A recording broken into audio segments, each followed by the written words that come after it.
Hi guys, good evening everyone. We're just going to wait about another minute before we get started to make sure everyone who'd like to join is able to do so.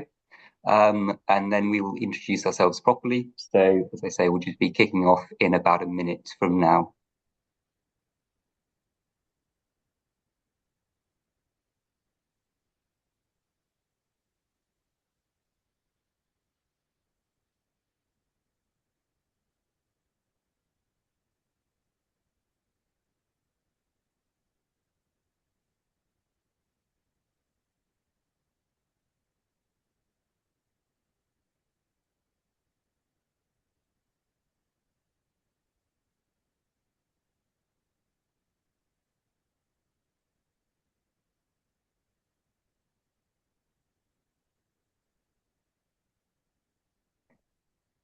Okay, I can still see the number of attendees ticking up pretty briskly. So we'll give it about another 30 seconds and then we'll get started.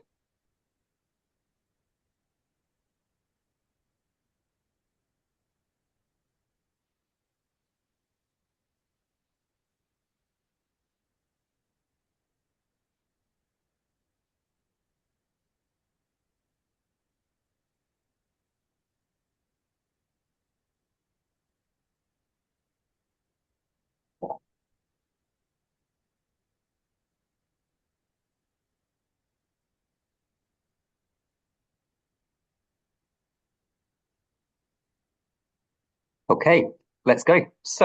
Um, firstly, I should just thank you all for basically giving up part of your evening to meet me and to meet my fantastic colleague Gaia.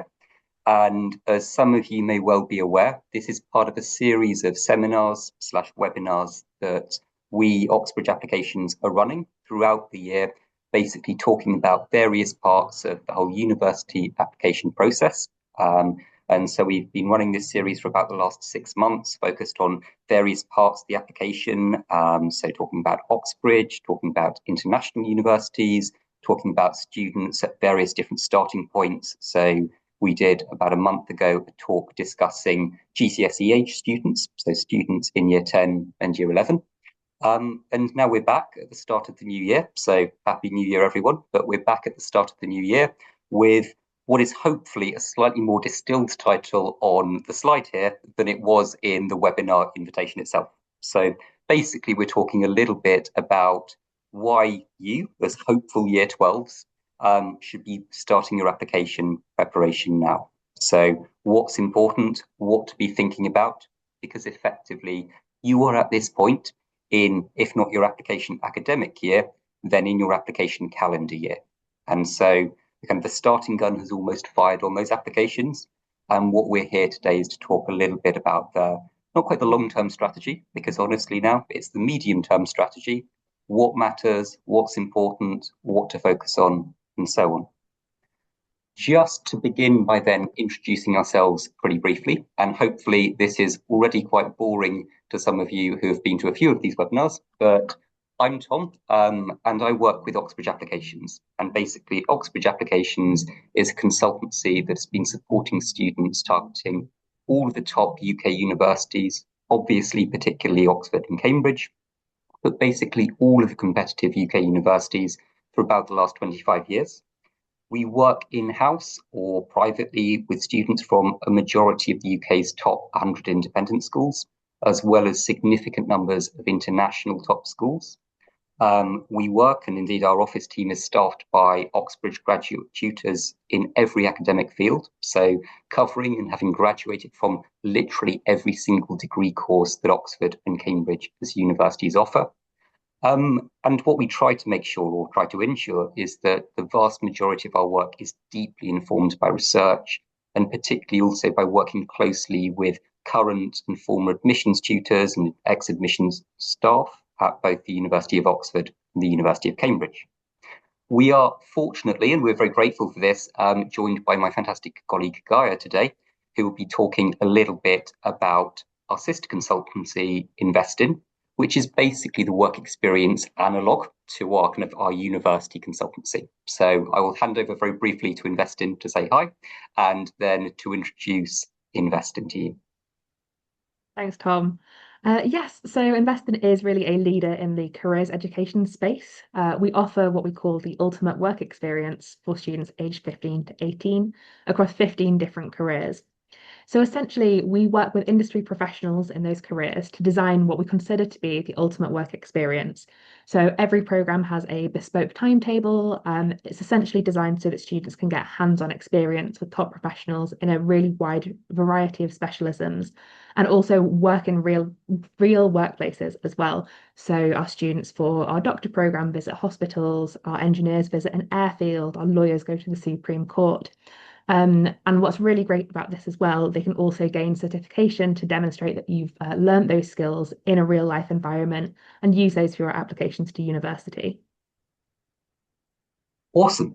Okay, so we've introduced old applications and we've introduced investing. So let's just introduce ourselves properly. So I'm Tom, as I've already said, and I lead the consultancy team at Oxbridge Applications. So I studied at Cambridge, and we've got a nice, or a hopefully nice picture of my old college, which is down in at Cambridge, down in the bottom there.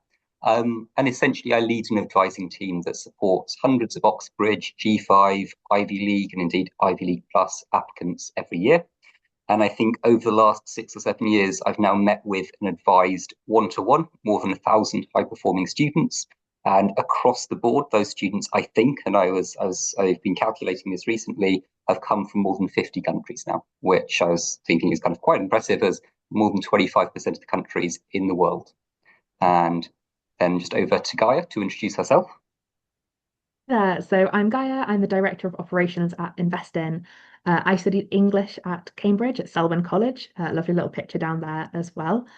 And I also then read creative writing at master's level there as well. I then went on to work in the Cambridge admissions team. So I worked across a couple of different colleges, Walton and St John's, before then moving on to Investin.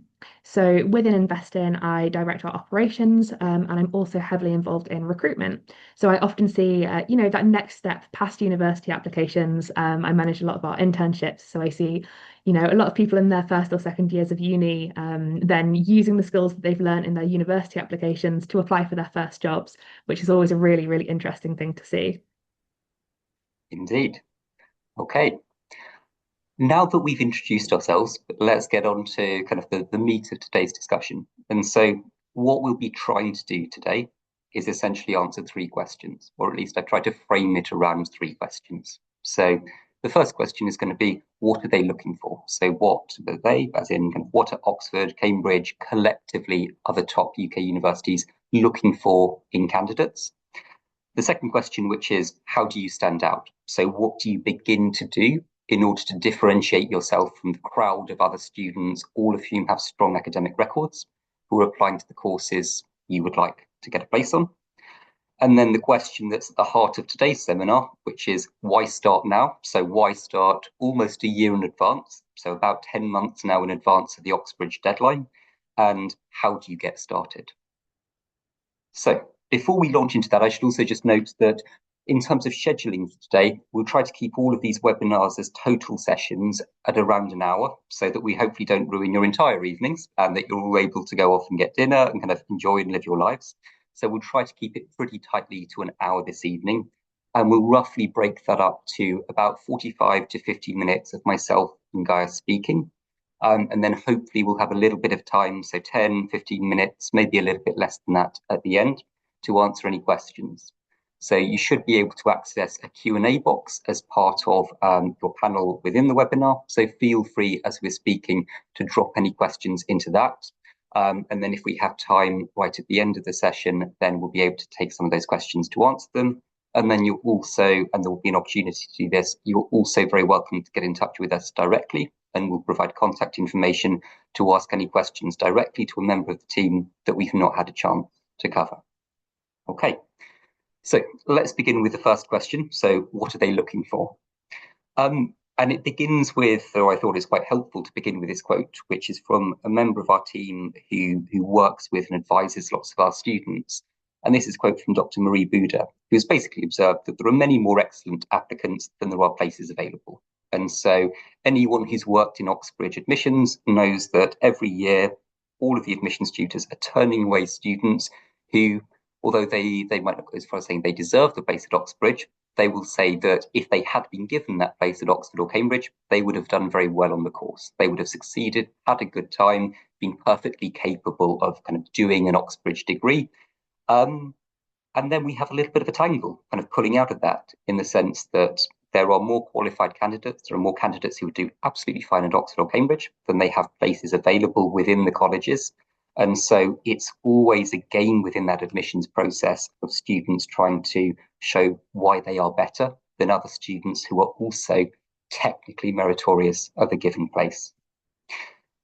It will begin, of course, with your academic record. So basically, every university application all over the world begins with looking at a student's academic profile. And for the vast majority of UK curriculum students, that will begin with the GCSEs. So the GCSEs, which are the most recent real exams that a student will typically have sat by the point they're applying to university. They do matter. I meet lots of students who are asking whether strong A-level predictions kind of outweigh or kind of wipe the slate clean, slightly weaker GCSEs. And in some cases, it's possible. But for the most part, Oxford and Cambridge, they do care a lot about GCSEs and very strong performance in those GCSEs across the board. So just got a couple of statistics here. So the average applicant to Oxford or Cambridge has about 7.5 A stars. So under the current system, 8s or 9s already achieved at GCSE. The average shortlisted applicant, so the average applicant who reaches the interview stage, has about 8.5 A stars. And then the average offer holder, so the average person who has been given an offer by either Oxford or Cambridge, has about 9 A stars, so grade 8 or 9 equivalent. And I should also just note that that's the average overall. So if you are a student at a high performing school or an independent school, then you are contextualized a little bit further for the academic environment you're in. So it may well be that you are held to even higher standards or kind of competing against even higher averages than those we just listed out. And that maps pretty similarly through A levels as well. So average applicants predicted about 2 A stars and an A. Of course, lots of students will be doing even more than 3 subjects. So a majority of Oxbridge STEM applicants who are successful, for example, will be doing 4 subjects. So predictions of at least 2 A stars and an A. Within the IB, then 776 in your hires, and then 40 plus predicted overall. But in order to be an average offer holder, to meet that slightly higher and more kind of successful threshold or bar, then 3 A stars or 3 or more A stars really should be the goal. And then 3 7s in your hires, 42 plus overall in the IB. So the main thing to take away from this is that predictions should exceed standard offers. So typically it is more difficult to get the offer in the first place than it is to achieve the final conditions of it. That just resituates the pressure you might feel yourself under as a candidate in the sense that your final A-level exams, they do matter. You need to get good grades. But usually for Oxford, Cambridge, LSE, UCL, St Andrews, you are quite likely to need to be at peak performance at the beginning of your year 13, beginning of your upper sixth with those predicted grades, rather than with your final grades. And then the question becomes, what else are they looking for? So what beyond this phenomenal academic in-school profile the university is looking for? And lots of students will come to us and start talking about things like extracurricular activities, so sports, music, drama. I've got lots of students who are talking about their Duke of Edinburgh awards, so something they've been building up and kind of committed to as a profile for kind of 2 or 3 years as a kind of an activity that they do and they feel kind of part of the school group within. As well as things like leadership positions, so kind of debate club or leading sports teams or being a school captain. For the most part, I'm just going to cross those things out. So for the most part, the UK university application process is relatively academic and relatively narrow in its focus. So if we click through to the things that they are actually looking for, or that there's actually a lot of focus on the part of admissions tutors, we have the idea of exceptional academic potential, which is basically the ability to do well on a given course at either Oxford, Cambridge, another top university, which is fundamentally going to be an academic course. There's also the idea of very strong motivation, so that you are clearly someone who is ready to spend the next 3, or in some cases 4, in cases of things like medicine, 5, 6 years of your life studying a subject or a narrow combination of subjects at the university level. And you need to be motivated to push yourself through that. And then also more narrowly with Oxford and Cambridge, there's the suitability for the course. So Oxford and Cambridge, a lot of the teaching is delivered in quite a distinctive way. So they're called supervisions at Cambridge, they're called tutorials at Oxford. And that's basically where you're in a small group environment with one or two other students and a professor for multiple hours each week during term time, having academic conversations about a subject. And that's really cool. That was one of my favorite things about being at Cambridge, was getting to talk to kind of world leading experts and professors in given subjects and areas about something that I also cared about on a week to week basis. It's a really cool opportunity, but it's also a very specific thing to Oxford and Cambridge, where there's a slightly less focus on things like larger classes or larger lectures. And so to a certain extent, they're trying to assess your fit for that small academic conversational environment, your teachability within that environment. Once we've established kind of what they're looking for, then becomes the question, how do you stand out? How do you become that? And how do you stand out within a crowd of other students who are trying to achieve that? And we've broadly broken our method down into kind of two strands. So two strands that I'll distill here as strategy and then excellence.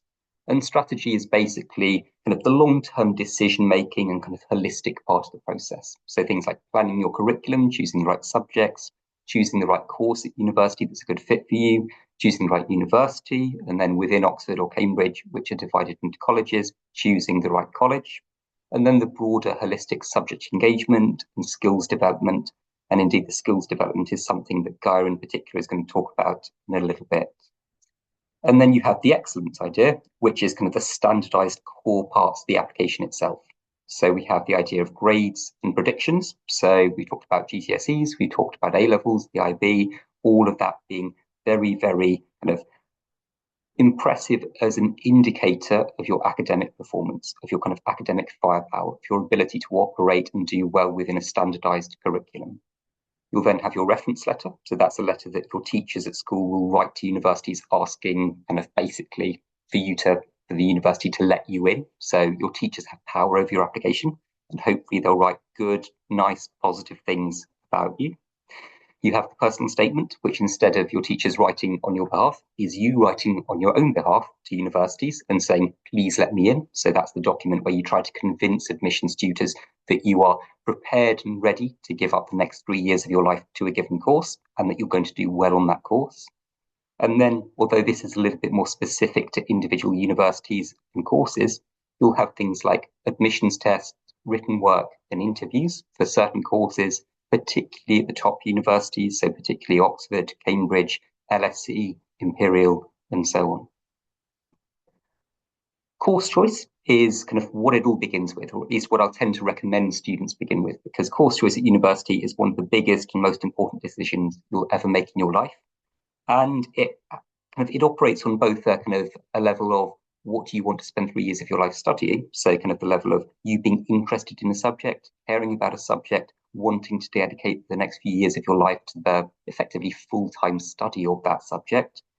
But it also matters on a strategic level in terms of admission statistics. So there are some courses at top universities which will have very or relatively generous offer rates. So there are courses like classics and music and modern languages, which even at Oxford and Cambridge have offer rates that are close to, or even in some cases above 50%.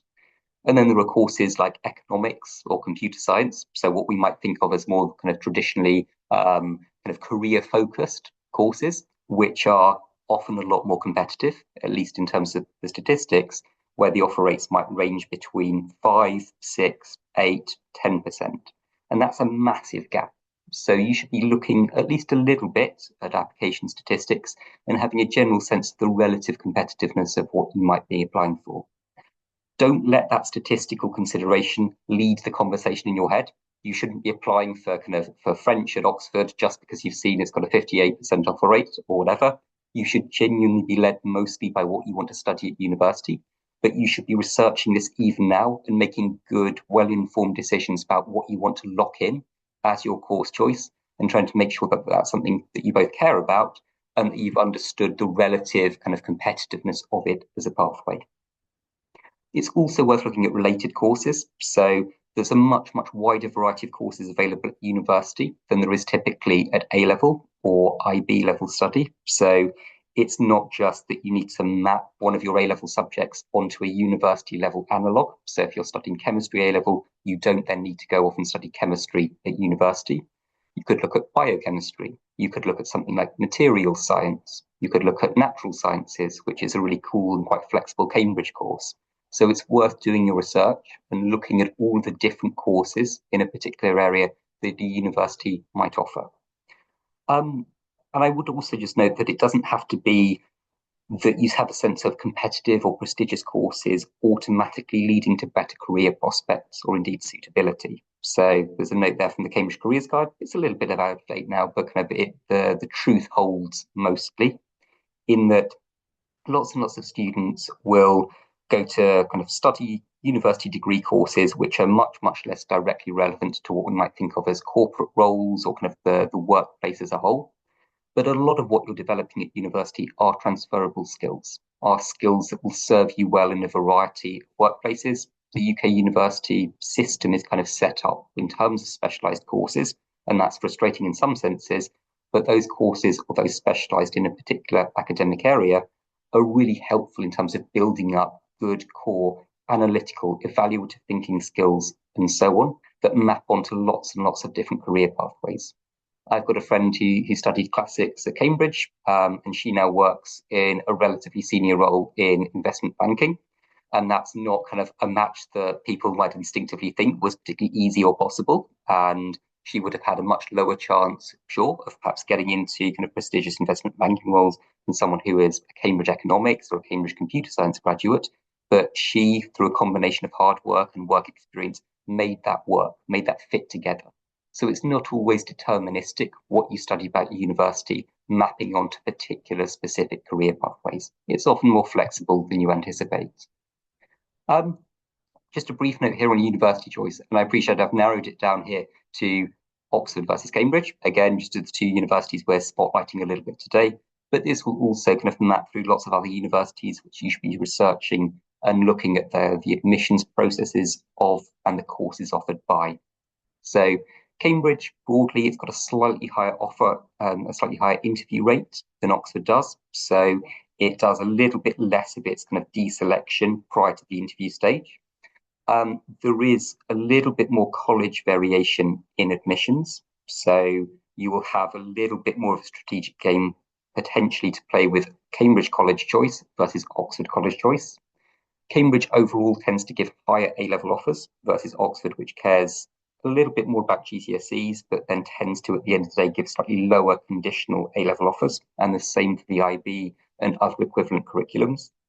And then Cambridge broadly has a slightly more flexible degree structure than Oxford does, e.g. more of the core curriculum within a Cambridge degree is flexible, and you can kind of choose papers potentially from other departments and other faculties, versus Oxford, where a lot more of the curriculum is set and kind of department specific. Those are just some kind of broad comparators. And one thing I should also just say is this talk will be recorded and will be sent round as a link to everyone afterwards. So if you want to go back and look at these slides and look at these comparisons, then feel free to, and we'll make sure all of that's available. So we're trying to work quickly here, cover lots of ground this evening, but if there are things you want to check, then we will make sure you have the opportunity to do that.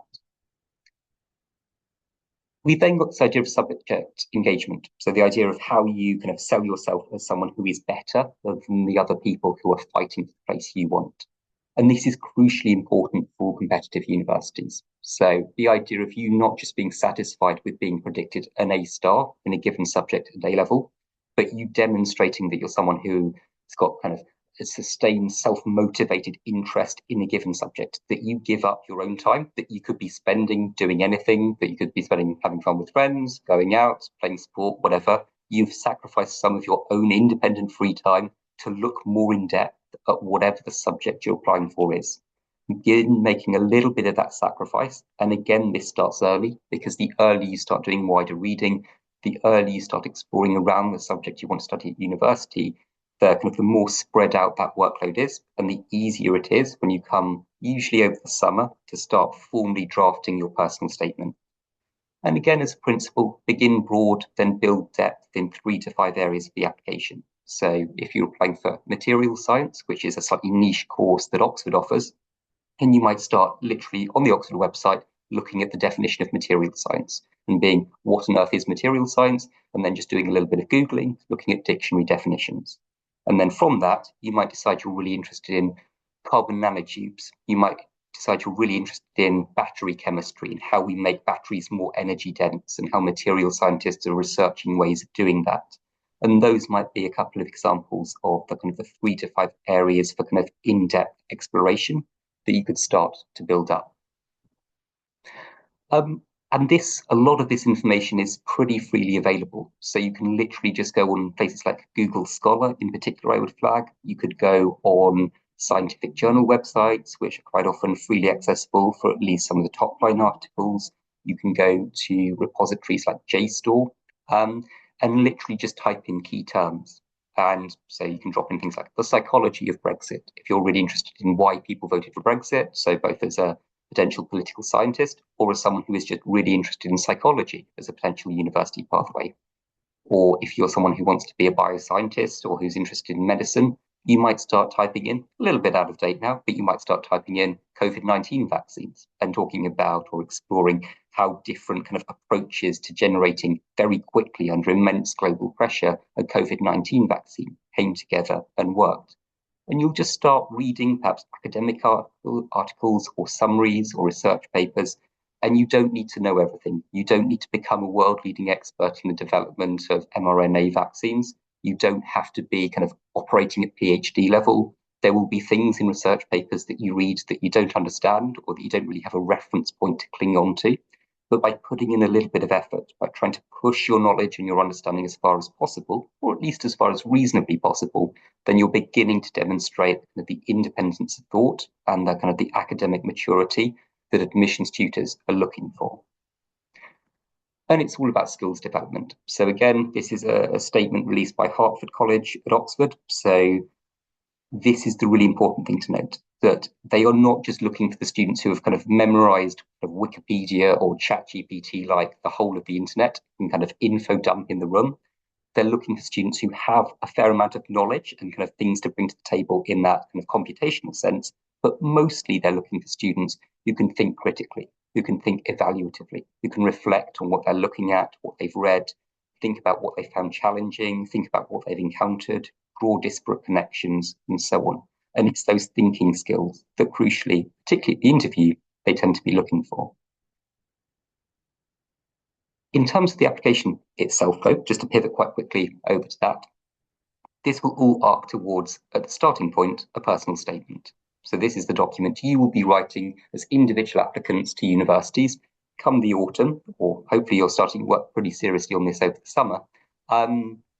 And it's basically you writing a letter to universities saying, please let me in.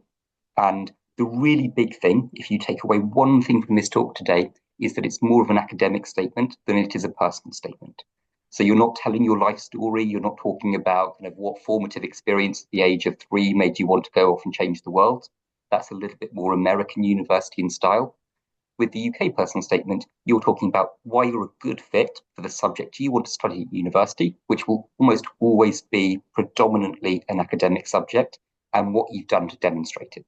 So show what you've done to build up that academic profile and interest, and then crucially, what you think about what you've done. Reflect critically, evaluatively, and so on. And then with some universities, just note there'll be the additional opportunity to talk specifically about given courses.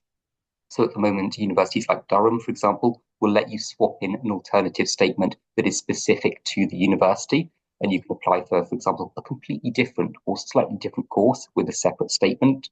And then Cambridge, as another example, will let you submit an additional personal statement, which can be talking very directly about the specific course at Cambridge you've applied to, which might be, again, slightly different to courses you've applied to at other universities.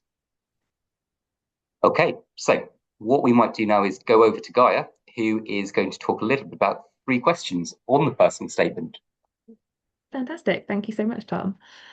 So yes, I'm sure most of you already know that this is a new structure for this year.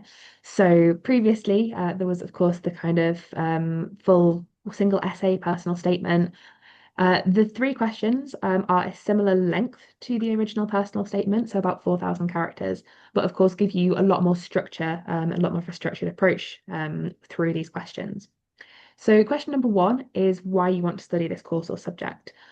This, of course, is about your passion for the subject. And that's one of those key things that Oxbridge is really looking for is that passion that you can demonstrate. Um, you can use it to talk a little bit about your initial interest for the course. What I would also recommend as sort of a bit of a hack, really, is looking at the modules on offer at the universities that you're applying for, honing in on one of those things that is common across those top universities and picking that as something in particular to drop into your personal statement, into why you're particularly passionate about specific areas as well. That can be quite good for appealing to admissions tutors. Obviously, question one is all about your passion. And then question two is really all about your academics. So how have your qualifications and studies helped you to prepare for this course or subject? That's a great opportunity to talk about what you've enjoyed the most, potentially what you've specialised in, if you've done anything in school where you have picked a particular area and researched that in more depth, favourite modules, things like that. And that's really based on what you have been doing in the classroom to help you prepare for that course. And then question three is quite a broad umbrella for everything else. So, what have you done to prepare outside of education and why those experiences are useful? And I think that question really covers you as a student going the extra mile. It's all about your motivation, like Tom said, that time that you spent outside of school, the free time that you've dedicated to learning about this because you're passionate about it. It's also about like your university readiness. There will be some applicants who have not gone away and done any of that extra reading, any of those extra experiences to develop things. And it's a great opportunity to prove just how ready you are for those things like the Cambridge supervisions. And it's also a really good opportunity to show your potential as a dedicated student as well. So that's the bit where you would be talking about those super curriculars like work experience, volunteering, or any kind of skills development that you've done outside of school. The reason that these questions are important are basically it's an opportunity to show the admissions tutors who you are beyond your grades. Obviously, university applications are always going up, particularly for competitive universities like Oxford and Cambridge. Your personal statement can be quite a key deciding factor because if you've got two candidates on paper who've both got the same kind of predicted grades, both got the same educational history, this is really saying who you are as a person, why they should want you specifically. They have to look beyond the grades to decide who is going to be the better candidate for the course, who they want to be sat in that supervision room having conversations with for the next 3 or more years. A lot of this is about how you articulate your passion, your drive for the course, and how your achievements and your experiences have inspired you. So they're looking for that genuine interest and curiosity. They're looking for self-motivation and engagement. And they're also looking for skills and experiences that you've developed that can aid your learning as well. Okay, awesome. Thank you. I think that was a really helpful kind of summary of what the personal statement is designed to do, what it's designed to do, and it's kind of when it's a good statement. Um, and one note, and we're not going to go into kind of too much detail about the later steps of the application. So we've got future seminars and webinars planned talking about admissions tests specifically, talking about the written work potential, and talking about the interviews. But one thing I did just want to note here is that this is literally a copy of an interview assessment form that was used up until about 2 years ago by Oxford for the physics course. And the really important thing I wanted to flag here is that 40% of the criteria you are marked on in those interviews, so interviews literally for physics at Oxford, has nothing to do with ability in physics. So sure, you do have the mathematical ability, the reasoning ability, and kind of the intuition about physics problems, but you also have these slightly more holistic things. So the motivation, the communication, and these things we've been hinting at throughout today. So the idea of demonstrating that you care about physics, that you are motivated to spend the next 3 years of your life working really hard at a physics degree at Oxford, in this case. And then the idea of communication. So you don't have to be a super extroverted person. You don't have to be someone who's auditioning for drama school, but certainly communication skills within an academic interview, they are important in terms of articulating ideas clearly, thoughtfully, precisely, evaluatively, making yourself kind of come across well. And a lot of what you're hopefully doing over the year ahead is kind of developing your communication skills, is doing kind of practice interviews, is engaging in things like kind of work experience and opportunities to build up your ability to confidently communicate in the type of environment you might be faced with the interviews in December. Knowledge is not a factor. That's perhaps going a little bit too far, because you will, going through to an Oxford physics interview, you will be expected to have a fair amount of knowledge in terms of core A-level physics, A-level maths, adjacently kind of some A-level further maths content, and be able to apply that knowledge. But knowledge specifically in terms of the admissions form is not a factor. It's how you apply it. It's how you think your way through new problems, how you problem solve based on information that you might already have, but you're kind of being forced to twist and apply and flex in new ways. So over to Gaia again to talk about some examples of skills that you might want to mention as part of the application and develop as part of the application and are looked at as part of the application. Yeah, absolutely. Because I think this really brings us back to that idea of skills development as an important factor in preparation, kind of across the board holistically, whether that is through things like work experience or supercurricular activities. You know, you might be doing something like Model UN or volunteering or writing for your student paper, things like that. I think for a lot of prestigious universities, especially, they're looking for students that have really got that potential to stretch and to grow at undergraduate level. And as Tom said, you know, knowledge, it's important. You are expected to have some, but that's actually not the factor that they're looking for. They're looking for those people who are going to absolutely thrive in those sorts of environments. So, you know, Tom mentioned that the teaching systems at Oxford and Cambridge are quite unique. And the admissions tutors are going to be looking for which students are going to be able to sit there and give good, articulate answers. They're going to have good, intelligent, articulate conversations at undergraduate level. And it's the skills that are underpinning all of that. So things like communication, as Tom said, you can't sit in a room and not communicate well if you're hoping to do well either in an interview or in a supervision. And I think that's quite important to remember at interview stage. It's almost like a practice supervision. They're going to be having those intense conversations with you in order to see how you will do in that kind of environment. I think things like teamwork are quite undervalued, really, in people's minds, in that obviously you'll still be working with people. Those kinds of supervisions and tutorials are often quite small group. You'll be working with people throughout your degree, whether that is kind of in those kinds of environments or in anything else that you get involved with as well. Resilience as well is a really key skill. And I think that's quite important for those quite intensive environments like Oxford and Cambridge. Resilience and being able to thrive under pressure, again, really underpin your learning. It's about those kinds of people who are going to be able to go spend several hours at the library after they've got out of the classes, and not only that, but enjoy it because they enjoy the work. Other things like analytical thinking and time management and problem solving are obviously super important. But what I would actually say about this is also, as you're developing these skills, please try and be reflective. Think about how you're developing them, what you're developing, and how they're going to be important for you in your university life. And that's the sort of thing that you're going to want to reflect on in your personal statement as well. Indeed. Okay, we've reached the final question, or what's hopefully the final question today, because before you start posing some of your own. Why now? So why are we doing this at the start of year 12, or at least kind of one term into year 12? I think the main thing I would say is that you, if you are in year 12, are now what we would consider a live applicant. So the year group above you, they all got their Oxford offers or rejections yesterday. So it was Oxford offer day yesterday. And so there may well have been students or even siblings, but there may well certainly have been students at all of your schools who were hearing back and were obviously either happy or sad when they get their Oxford news. And then it's Cambridge at the end of this month. So basically, you are kind of now exposed in the sense that the year group above you, they're just aiming towards getting their final grades. And you as a potential year 12 are sitting there thinking, okay, the next admission cycle, the live admission cycle is now my admission cycle. The deadlines are also earlier for Oxbridge. So the application deadline for most UK courses at most UK universities is about mid-January at the moment. So it's the 14th of January this year, again, now.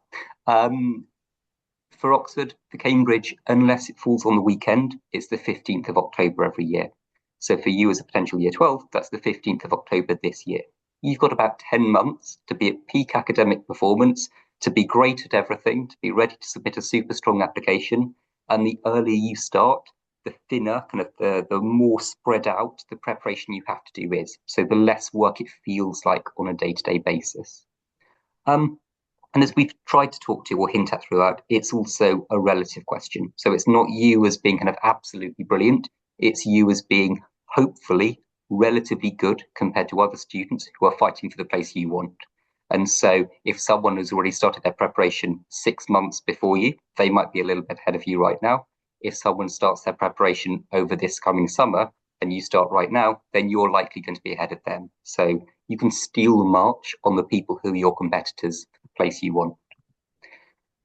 And then perhaps the even more important question is what now? So what should you be doing? What should you be thinking about? So I would start by saying that those of you who haven't already locked in your course choice, you haven't already decided exactly what you're applying for, start researching, start going on the University of Oxford, University of Cambridge websites. I'd recommend those two in particular because Oxford and Cambridge both have a relatively limited number of undergraduate courses. And so you can skim through literally all of the 50 or so undergraduate courses offered by Oxford quite quickly, and the 35 or so offered by Cambridge quite quickly, and use them as starting points to explore what you might want to study at university level. Once you've got your top choice of course or your top choice of university locked in, every other decision you make will begin to flow from that. Begin a reading log. So anything you encounter, anything you look at, anything you think about, any article in The Economist or the Financial Times you read, any kind of Victorian novel you read, any kind of source material you look at as a potential historian, any kind of any cell diagram you examine as kind of part of a PhD research paper into mRNA vaccines you look at and find interesting, note it down. Have a Word document where you note down where it was, what you found interesting about it, and what you thought about it. So that crucially, by the time you come to construct your personal statement over the next summer, you'll have basically a list of ideas pre-formed and ready to go and work out what you want to include. You should also be looking at admissions test and written work requirements. So lots of the courses at the top universities, particularly Oxford, Cambridge, Imperial, LSE, have admissions tests. And then Oxford and Cambridge, for most of the humanities tracks, have written work. So they'll ask you not just for a personal statement, but they'll ask you to submit an essay. So a sample of a piece of work that you've written to demonstrate how you construct a good essay, and that admissions tutors will read and consider as kind of representative of what you might produce as part of a course at university. And then again, it's just about spreading the workload out. So it's about trying to make sure what is a lot of work, trying to land a successful Oxford or Cambridge or other competitive university application, making that as easy as possible for yourself by front loading as much of the preparation right now and over the next few months, rather than in the application season itself, which is often a frantic kind of run for the finish, trying to kind of get those final exam techniques down. So spread it out as much as possible. Over to Gaia again, then very briefly just talk about how investing discusses or kind of helps with some of these different things. So hopefully it's been quite clear from the webinar so far, but the experiences that Investing offers can be a really great opportunity to develop those sort of skills that universities are looking for in a real world environment. All of our courses are really good things to explore in your personal statements and interviews from a subject perspective.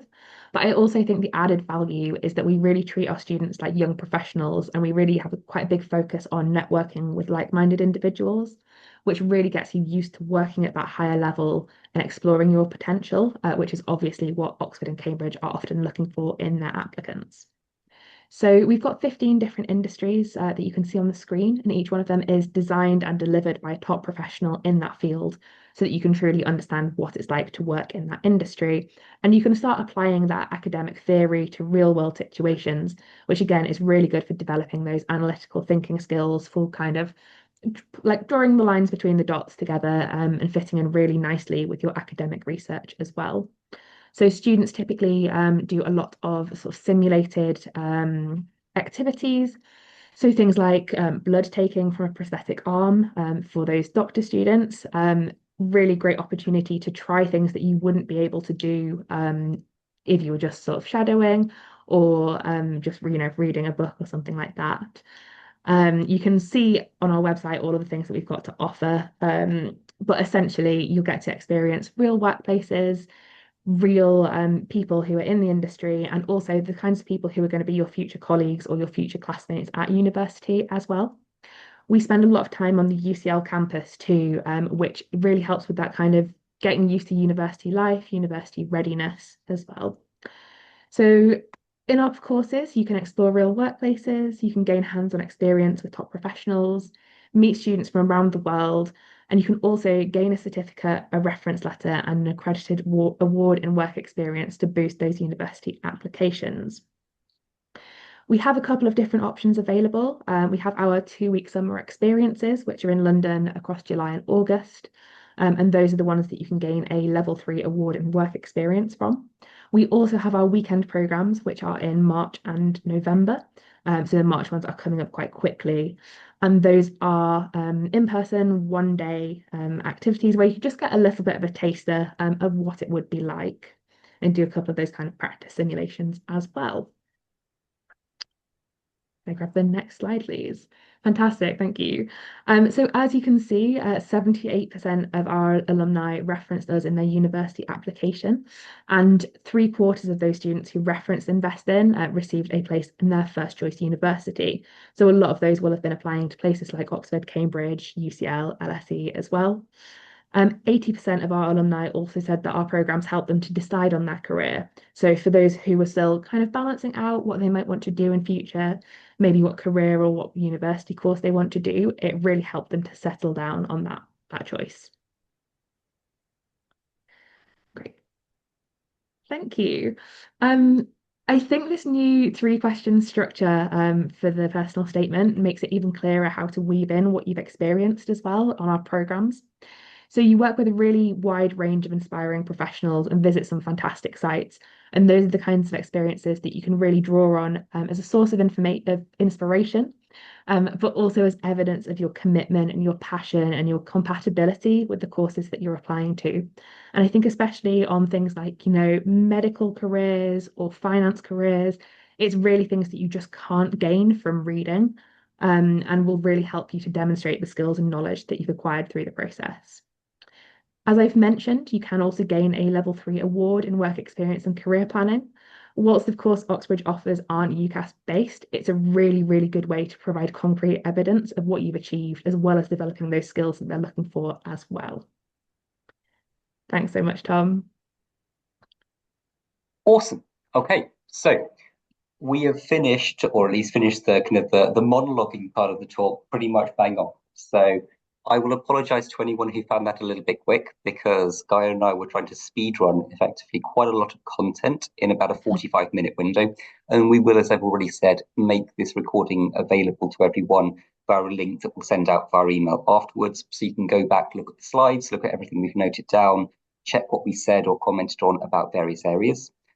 We've got about 10 or 12 minutes now for some question and answer bits, and I can already see the box is filling up with lots of questions, and I will read out some of those, and then Guy and I can respond to them. But before I do that, I should just note that we've got a couple of QR codes on screen, so you can follow the QR code on the left to just book in to chat to a member of my team. So it could be me, or it could be another member of our team via an online Calendly call. So that's just a Teams call that you would join to chat about your potential Oxbridge or other university application with us, talk a little bit about how we might be able to help, and just get some initial advice from a member of our team. And as I say, we're all Oxford and Cambridge graduates. We've all been to the universities, we've all studied and kind of spent multiple years advising applicants. And then we've also got just a QR code that links there to the Investing website. And again, that's talking about kind of particularly the careers side, that skills building, kind of getting out and experiencing the workplace side of kind of the rest of your life potentially. So potentially even more important than university. So what we'll pivot over to now is about 10 minutes of questions. And actually there's a nice easy one there for perhaps Gaia at the top. So we've got a question which is sideways question for Gaia. So I've been completely left out of this. You can't do creative writing at Oxbridge undergraduate level, can you? No, so they don't currently have a course in creative writing at undergrad level. What I did was I did English. I was very interested in sort of both sides of that. I did English, and then I did the Master of Studies in Creative Writing, which is through the Institute of Continuing Education at Cambridge.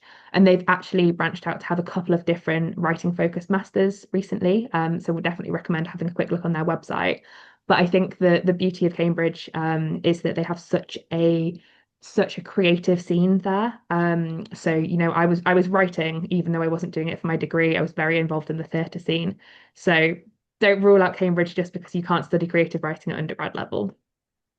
Indeed. Then we've got another question, which is perhaps a little bit on the nose for today's session, which is how do we stand out when so many people listen to the same advice from the same people? And that's kind of honestly a really good question because we've got several hundred people in this webinar, and we're doing a series of webinars, and potentially the people I've talked about you compete against are literally in this exact same webinar. So that's true.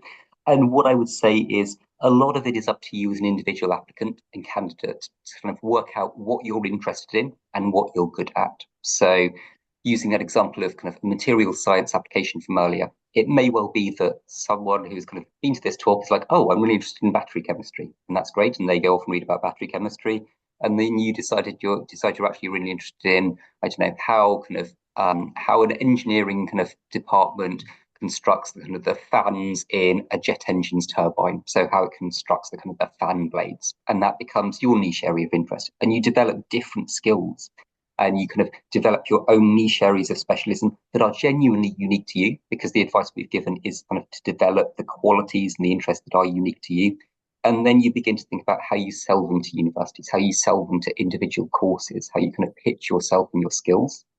And that's something that you work on developing, and we work individually and one-to-one with all of our students, because we do work one-to-one fundamentally with all of our students. Unlike even the best schools, when we're supporting a candidate, we are working one-to-one with them. And I would also say that a lot of it is standardized in the sense of things like admissions tests, which we'll be doing seminars on later in the year. You are ranked against other candidates on the basis of your performance in an entrance test like the PAT or the MAT and so on. And so you can be ranked. And so it doesn't matter how many people have kind of watched this seminar. If you are kind of the better MAT performer at the end of the day, then that gives you a relative advantage. So there are lots of different ways of standing out. We've got another question, which is asking about junior cert results. So in terms of Irish qualifications, and yes, they would look at junior certificate results. So usually they'll ask you to submit about the previous 2.5, 3 years worth of school record as part of your application. So down to GCSE equivalent level. And although your leaving cert results, so your predicted results, are typically more important and more heavily weighted, they will look at your junior certificate results as well. Just skimming through a few other questions. So in terms of US applicants, how do high school GPAs relate to GCSEs? So just very briefly, in terms of US curriculum candidates, you will have your GPA overall looked at. So you'll submit usually about 2 years worth of transcripts from your high school in terms of kind of just standardizing your existing performance. But mostly the UK universities look at standardized indices of performance. So they will look at things like AP classes, so the number of AP classes you've already completed and the grades you've got in them, as well as any AP courses you are predicted to complete in your final year of school, so in your senior year and your May exam period of that senior year, and your teachers can predict you grades in those.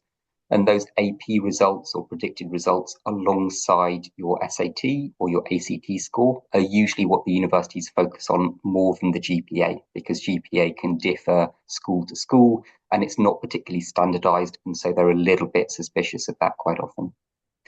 There will be a recording of the session, so we'll distribute that as well. We have a question that I saw earlier also. This question about doing 4 subjects. So the student who's doing 4 subjects, who's also started an EPQ, but is finding perhaps their workload, so their bandwidth strained by that commitment. This is a potential maths applicant, so someone who's kind of trying to balance all of those different things against one another.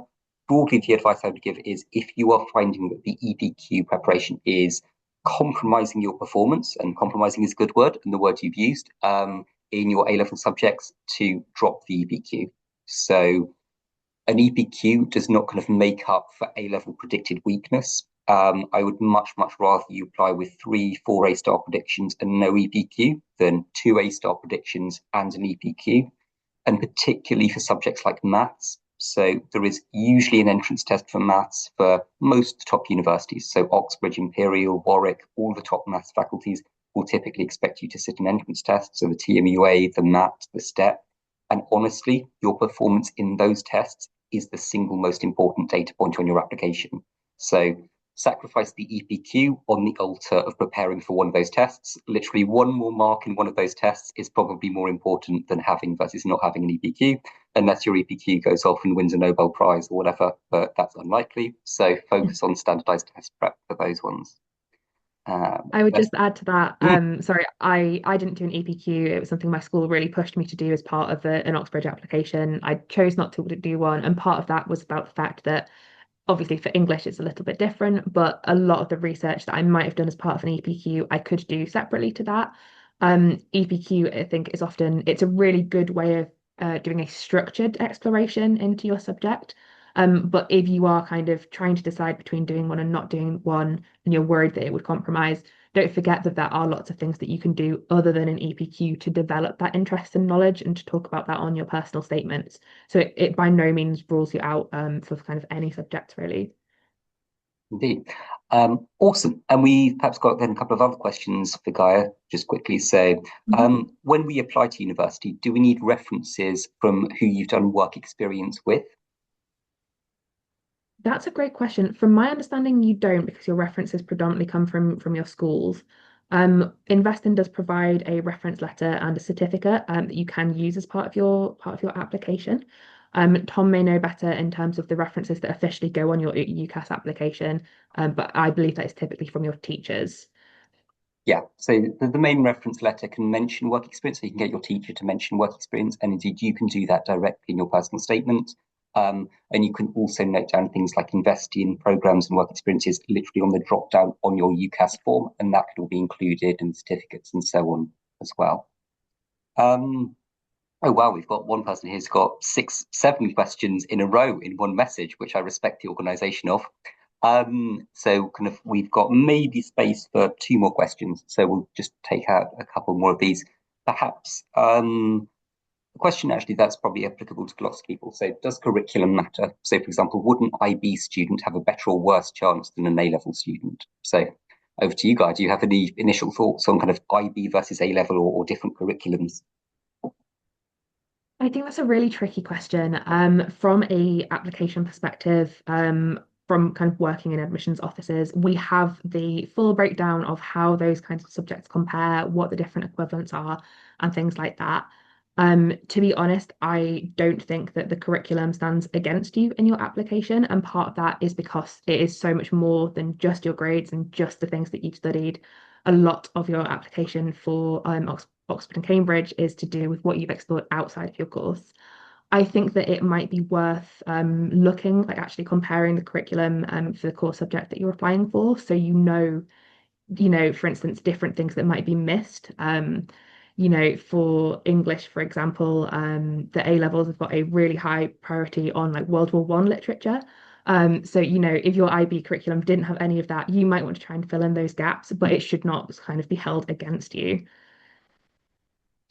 Absolutely. And indeed, you can make a successful application from essentially pretty much all international backgrounds. There are some countries where, particularly Oxford and Cambridge, are a little bit fussy about the national curriculums of certain countries, but the vast majority of international programs, so kind of American APs, the French baccalaureate, the various European country baccalaureates are all accepted and valid. The one thing I would note is that the UK A level system kind of optimized and very specialized. So it maps quite directly onto particularly STEM courses in the UK. So that if you want to study a very niche STEM course or a very specific STEM course, so something like maths or engineering, then the A level system allows you to spend as much teaching time in your last 2 years of school studying subjects that are directly relevant to that. So very specialized or narrow degrees. A levels kind of optimized for that preparation. Again, it's not a massive disadvantage doing another curriculum, but A levels kind of quite optimized for a lot of the UK courses. Um, And then perhaps just one more question. So we'll do a question here, which is how much time should we ideally take to prepare for the TSA? So the TSA is one of the Oxford entrance tests, and this is basically going to be true of all of the entrance tests employed by Oxford, by Cambridge, by top universities. And I would say, not to ruin your summers, but I would say that basically once you've finished your end of year 12 mock exams at school, you should take a little bit of a break and then begin to think seriously about spending a fair amount of your summer holiday preparing for the entrance tests. So preparing for the TSA, the ESAT, the MAT, the PAT, all of the entrance tests. They are very, very important to the courses they correspond to in terms of admissions. They matter quite a lot. Otherwise, Oxford, Cambridge, the universities wouldn't bother to spend money, time, effort setting those entrance tests. And because they care about them, they trust the scores they generate, they trust the data they generate, and they may well be one of the most important exams you ever sit in your life. So start early, not ridiculously early. This is one thing you don't need to start now. You don't need to finish this webinar and start looking up past TSA papers, but it's absolutely worth beginning to think about spending a fair amount of your summer looking at past papers, looking at the specifications, looking at the examiner's reports, and so on. Okay, awesome. So we're pretty much bang on 7 o'clock. So we'll finish there to keep it a clean, neat hour and to let all of you get off to enjoy the rest of your evenings. But we will make sure that this call and this recording is available. And I appreciate that we've now got well over 150 questions in the Q&A box. So what we will do is we are very happy to answer all of those questions. So feel free to drop us an email. Feel free to give us a call on the number that you've got on screen, to get in touch with us via the website, to book in for a call with us via the Calendly link. And then similar with investing and kind of work experience related questions and program related questions, you can go on the website and get in touch, and we will take it all from there. But thank you so very much for joining us this evening, and we will make sure everything's made available to you. Okay, have a lovely rest of your day. Okay, goodbye. Thanks so much. Good evening.